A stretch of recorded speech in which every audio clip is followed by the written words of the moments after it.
Hello everyone, welcome back to our channel. ఇంటర్మీడియట్‌కి సంబంధించిన hall tickets మనకి ఫిబ్రవరి 15థ్ ఆర్ 16థ్‌న రిలీజ్ అయ్యే అవకాశాలైతే ఉన్నాయి. అండ్ చాలామందికి మొన్న రీసెంట్‌గా ఇంటర్మీడియట్‌కి సంబంధించి ప్రాక్టీసెస్ అంటే ఇంటర్మీడియట్ ప్రాక్టికల్స్‌కి వెళ్ళినప్పుడు తెలిసే ఉంటుంది.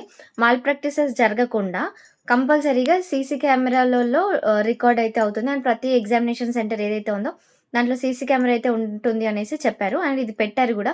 అండ్ చాలామంది చూసుకుంటూ రాయడము, పక్క వాళ్ళ దాంట్లో చూసి రాయడము, ఎక్స్టర్నల్స్ హెల్ప్ జేయడము, చిట్టులు అందియడము ఇట్లాంటివన్నీ జూసిండ్రు. సో, అందుకోసమని ఇప్పుడు ఇంటర్మీడియేట్‌కి సంబంధించిన ఐపీ ఎగ్జామినేషన్స్ గూడా సీసీటీవీలో మధ్యలోనే జరుగుతాయి.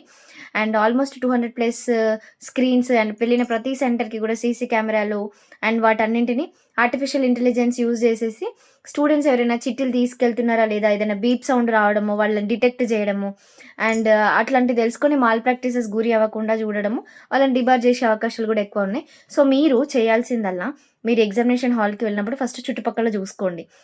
మీ డెస్క్‌లో ఎవరైనా వేరే వాళ్ళు ఎవరైనా చిట్టీలు తీసుకురావడమో, లేకపోతే మీ బెంచ్‌లలో ఉండడము గానీ, అట్లాంటివన్నీ చూసుకోండి. ఫస్టే ఉంటే ఇన్విజిలేటర్‌కి ఇన్ఫార్మ్ చేయండి. పానిక్ అవ్వకండి. అరే! నేను చిట్టి తీసుకొచ్చుకోలేదు కదా! నన్నెక్కడంటారో అనేసి అంటే, మీరు క్లియర్‌గా ఎక్స్‌ప్లెయిన్ చేయండి. సార్ ఇది ఆల్రెడీ బిఫోరే ఉంది ఆర్ మ్యామ్ ఇది బిఫోరే ఉంది అని మీరు ఎక్స్‌ప్లెయిన్ చేయండి. మీ వెర్షన్ మీరు ఎక్స్‌ప్లెయిన్ చేయండి. నెక్స్ట్ చాలామంది మ్యాథ్స్ ఎగ్జామినేషన్ రోజు ఏం చేస్తారంటే, మనం చేసిన సొల్యూషన్ కరెక్టేనా కాదా అని క్రాస్ చెక్ చేసుకోవడం కోసమైనా పక్క వాళ్ళతో డిస్కస్ చేస్తారనమాట. నీ సొల్యూషన్ చేసినా మరి ఇది మొత్తం కరెక్టేనా? కరెక్ట్ ఆన్సరా? కాదా? అని చెక్ చేసుకుంటారు. సో, ఇట్లాంటివి గూడా ఏం చేయకండి. చేస్తే మీరు మాల్ ప్రాక్టీసెస్‌కి చేస్తున్నారని డిబార్ చేసే అవకాశాలు ఎక్కువగా ఉన్నాయి.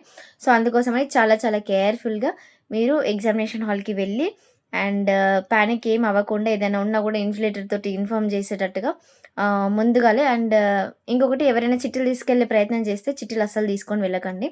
మీకు కెరీర్ లైఫ్ టైమ్ స్పాయిల్ అయితది. వాళ్ళు డిబార్ చేసిందంటే అట్‌లీస్ట్ 2, 3 ఇయర్స్ వేస్ట్ అవుతది. సో, అందుకోసమని ఎందుకు రిస్క్?